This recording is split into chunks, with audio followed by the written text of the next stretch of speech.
Okay children, in this video we will see agriculture after independence क्या हुआ था।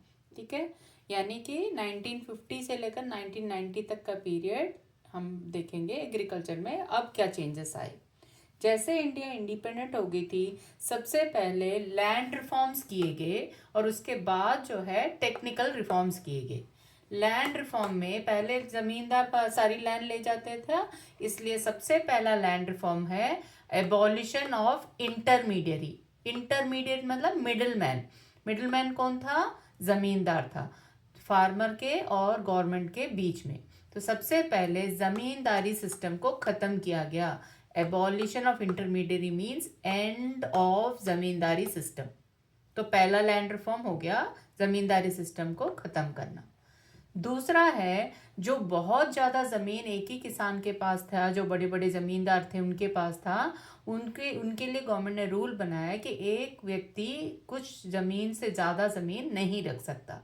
तो लैंड पे सीलिंग लगाई गई, fixing maximum size of land which could be owned by an individual. तो एक इंडिविजुअल कितनी ज़मीन रख सकता था, गवर्नमेंट ने फिक्स कर दिया। उससे ज़्यादा अगर किसी के पास ज़मीन होगी तो गवर्नमेंट ले लेगा ज़मीन और उसको पुअर फार्मर्स में बांट देगा। लेकिन जो बड़े लैंडलॉर्ड थे उन्होंने क्या किया, इसको पूरी तरह कामयाब नहीं होने दिया। उसने क्या किया कि जो कानून में जो कमियां हैं उसका सहारा लेके वो जो ज़मीन है अपने रिश्तेदारों के नाम ट्रांसफ़र कर दी, ताकि उन्हीं के परिवार में रही। इस तरह से बड़े ज़मींदारों ने अपनी ज़मीन अपने पास ही रखी। ये कोशिश तो गवर्नमेंट ने की थी लैंड पे सीलिंग लगा के लैंड बड़े किसानों से ले ले, लेकिन बहुत सारे बड़े किसान जिनको पता चल गया कि लैंड सीलिंग होने वाली है, बस वही किसान जो है कानून की लेजिस्लेशन की लूप होल्स को यूज करके ट्रांसफर कर the land in the name of relatives. ठीक है, तो ये दो कदम थे लैंड में रिफॉर्म करने के। अब दो याद कर लो। एक और तरीका था कंसोलिडेशन ऑफ लैंड होल्डिंग। जो छोटे छोटे टुकड़े इधर उधर बिखरे होते थे जमीन के, गवर्नमेंट ने कोशिश की उनको आपस में फार्मर एक्सचेंज करके अपने पास बड़े बड़े लैंड के टुकड़े उनको मिल जाए। तो छोटे टुकड़ों को एक जगह इकट्ठा करना, pooling together fragmented pieces of land, इसका नाम है कंसोलिडेशन ऑफ लैंड होल्डिंग। तो तीन लैंड रिफॉर्म हो गए। एक एबॉलिशन ऑफ इंटरमीडियरी नहीं, जमींदारी सिस्टम खत्म करना। सेकेंड, लैंड पे सीलिंग लगा देना, यानी ज्यादा जमीन नहीं रख सकता फार्मर। तीसरा, छोटे छोटे टुकड़ों को इकट्ठा करना, यानी कंसोलिडेशन ऑफ लैंड होल्डिंग। इसके बाद 1960s में गवर्नमेंट ने ग्रीन रेवोल्यूशन शुरू किया। ग्रीन रेवोल्यूशन इसलिए शुरू किया क्योंकि हमारे पास जो ये ब्रिटिश ने सिस्टम शुरू किया था उसकी वजह से अनाज की बहुत कमी हो गई थी देश में। तो हम अमेरिका जैसे कंट्री से हम इंपोर्ट करते थे फूड ग्रेन भी, और वो हमें बड़ी घटिया क्वालिटी के अनाज देते थे और हमें जो है बताते थे कि हम आपकी मदद कर रहे हैं। तो इस तरह से ना वो हमें एक्सप्लॉइट कर रहे थे PL 480 के एग्रीमेंट में, उसके बारे में अभी हम आएंगे। तो गवर्नमेंट ने साइंटिस्ट की मदद से एक नया रिफॉर्म किया एग्रीकल्चर में जिसका नाम है ग्रीन रेवोल्यूशन। इसमें क्या किया गया, हाई यील्डिंग वैरायटी सीड्स खोजी गई। तो अच्छी क्वालिटी के सीड्स यूज करना, मॉडर्न इम्प्लीमेंट्स यूज करना, ट्रैक्टर वगैरह, फिर केमिकल फर्टिलाइजर साथ में यूज करना, पेस्टिसाइड्स यूज करना, और इरिगेशन फैसिलिटीज। इन चीज़ों के लिए ना ये जो बीज थे हाई यील्डिंग वैरायटी सीड्स, इनको पानी रेगुलरली चाहिए था, तो इरिगेशन को भी इम्प्रूव करना। जो किसान इन 5 चीज़ों को यूज करेगा, HYV seeds, modern implements, chemical fertiliser, pesticides and irrigation facility, तो उनकी अनाज जो है उनका अनाज कई गुना बढ़ेगा।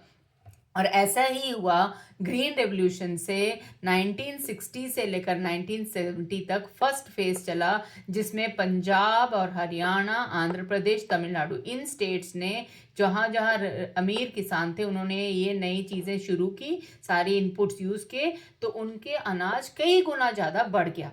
तो इंडिया जो है अनाज में सेल्फ सफिशिएंट हो गया। लेकिन इस फेज के बाद 1970 से लेकर 1980 तक दूसरा फेज स्टार्ट हुआ, जो कि क्योंकि पहले फेज में सिर्फ 2-3 ही स्टेट्स थे जिन्होंने ये फैसिलिटी अपनाई, फिर उनको देखकर ये फैसिलिटी बाकी स्टेट्स में भी कामयाब हो गई।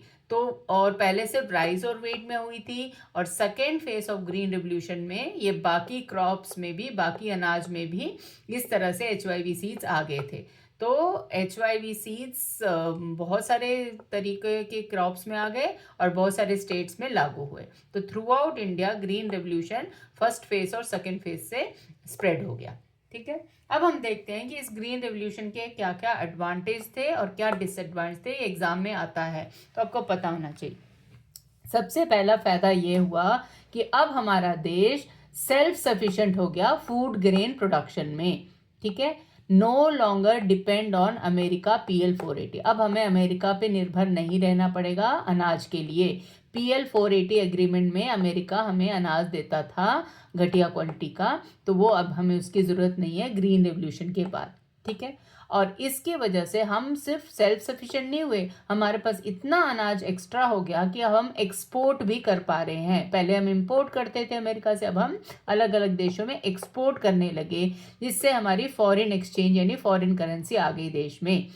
प्राइसेस कम हो गए, यानी इन्फ्लेशन कंट्रोल में हो गया। जो अनाज की कीमत इतनी बढ़ गई थी वो कम हो गई, तो प्राइसेस डिक्लाइन हो गए, कम हो गए, और हमारे देश में अनाज का भंडार गवर्नमेंट बना पाई, जिसको बोलते हैं बफर स्टॉक। बफर स्टॉक वो अनाज का भंडार गवर्नमेंट रखती है जो इमरजेंसी सिचुएशन में काम आता है। तो ये एडवांटेजेस हो गए ग्रीन रेवोल्यूशन के। अब ग्रीन रेवोल्यूशन की डिसएडवांटेज, 2 डिसएडवांटेज आप लर्न कर लो। एक तो सिर्फ अमीर किसान ही ये सारे इनपुट्स खरीद सकता था, तो अमीर और गरीब किसान यानी कि इसमें इनइक्वालिटी आ गई रिच और पुअर फार्मर्स के बीच में। ठीक है, दूसरा जो है HYV सीड्स जो थे वो प्रोन टू पेस्ट अटैक थे, उन पे कीड़ा जल्दी लग जाता था ये HYV सीड्स पे। ठीक है, तो ये भी एक बहुत ही चिंता का विषय था। तो 2 डिसएडवांटेज थे ग्रीन रेवोल्यूशन के। एक, रिच और पुअर में गैप बढ़ा रहा था किसानों में। दूसरा जो है पेस्ट पे इससे पेस्ट अटैक हो जाता था इन